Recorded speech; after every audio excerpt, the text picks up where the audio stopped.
दुनिया कहती है कि पति पत्नी का रिश्ता विश्वास की नींव पर टिका होता है, लेकिन क्या हो जब वही विश्वास एक गहरे राज के नीचे दब जाए। थोड़ा रुककर, पिछले 6 महीनों से मैं अपने ही घर में एक चोर की तरह जी रही थी। अपने ही पति की नज़रों से नज़रें मिलाने में मुझे डर लगता था। वो मुझसे प्यार से बात करते, मेरा ख्याल रखते, लेकिन हर बार जब वो मेरे करीब आते, मेरा दिल जोर जोर से धड़कने लगता। मुझे लगता कि बस अब मेरा राज खुल जाएगा और सब कुछ राख हो जाएगा। 6 महीने पहले तक सब कुछ कितना खूबसूरत था। राहुल और मेरी शादी को 3 साल हो चुके थे। हम छोटे छोटे सपनों को बुन रहे थे, लेकिन फिर अचानक राहुल की तबीयत बिगड़ने लगी।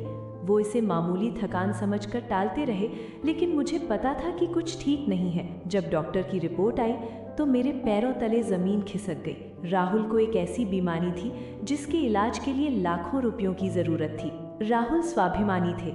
वो नहीं चाहते थे कि उनके इलाज के लिए हम किसी के आगे हाथ फैलाएं या अपना घर गिरवी रखें। उन्होंने मुझसे वादा लिया कि हम ये बात किसी को नहीं बताएंगे, पर मुसीबत ये थी कि हमारे पास इतने पैसे नहीं थे।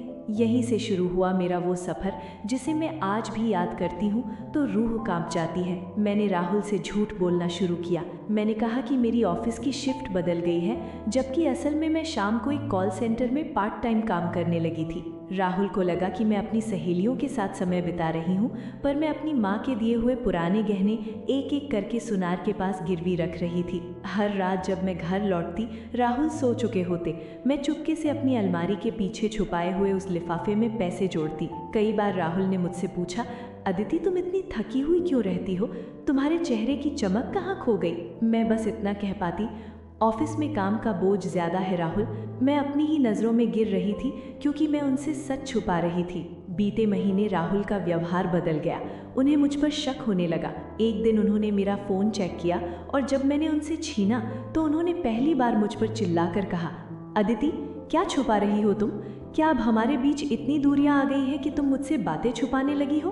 उनकी आंखों में मेरे लिए नफरत और शक देखकर मेरा कलेजा फट रहा था। मुझे लगा कि मैं अभी सब बता दूं, लेकिन डॉक्टर ने मना किया था कि राहुल को कोई भी तनाव नहीं होना चाहिए, वरना उनकी हालत बिगड़ सकती थी। मैंने वो कड़वा घूंट पी लिया और खामोश रही। उस रात हम एक ही कमरे में थे, पर हमारे बीच मीलों का फासला था। कल शाम जब मैं घर पहुंची तो देखा राहुल मेरी अलमारी के सामने खड़े थे। उनके हाथ में वो काला बैग और लिफाफा था जिसमें पिछले 6 महीने की मेरी मेहनत, सुनार की रसीदें और अस्पताल के बिल थे। राहुल ने कांपते हाथों से वो कागज मेरी तरफ उछाले और पूछा, ये सब क्या है अदिति? तुम गहने बेच रही थी? तुम इतनी रात तक बाहर काम कर रही थी, क्यों? मैंने रोते हुए उनके पैर पकड़ लिए और सब कुछ सच सच बता दिया। मैंने बताया कि कैसे मैं उनके ऑपरेशन के लिए पैसे जोड़ रही थी ताकि उन्हें एहसास न हो कि वो बीमार है। मैंने बताया कि मैं उन्हें खोना नहीं चाहती थी। राहुल सुन रह गए। उनकी आंखों से आंसू बहने लगे। उन्होंने मुझे उठाकर सीने से लगा लिया और बोले, पागल, मुझे लगा तुम मुझे छोड़कर जा रही हो, जबकि तुम तो मुझे बचाने के लिए खुद को जला रही थी।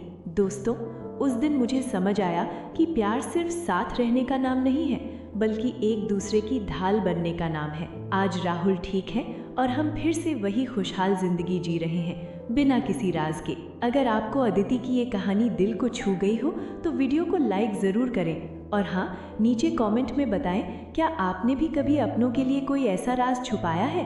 चैनल को सब्सक्राइब करना ना भूलें। मिलते हैं अगली कहानी में।